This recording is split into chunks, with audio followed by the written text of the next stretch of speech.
The Fed has done nothing. No 20-second breakdown on this one, boys, because frankly, there's not really that much to even cover. You can see that in the length of this video right there.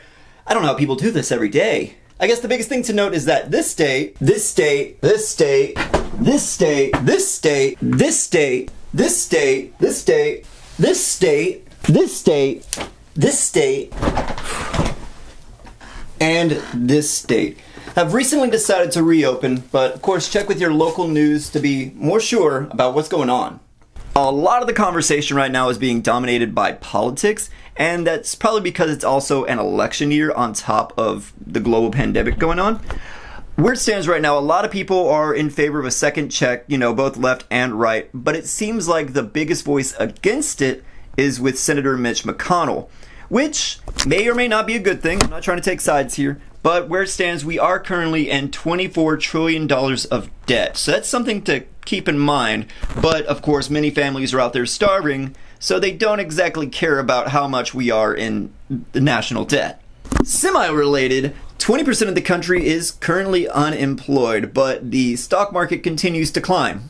For the last piece of big news, the Federal Reserve made a landmark announcement saying that they are doing away with the 6 times a month ability to transfer from an individual savings account. This is one of those laws that should have been repealed or at least looked at a long time ago, because this is sort of one of those things that really drives a lot of conspiracy theories about banks. It's the same kind of people saying the government shouldn't have their hands in my pocket, which I agree, but this is also the same people that say that they don't believe in the moon.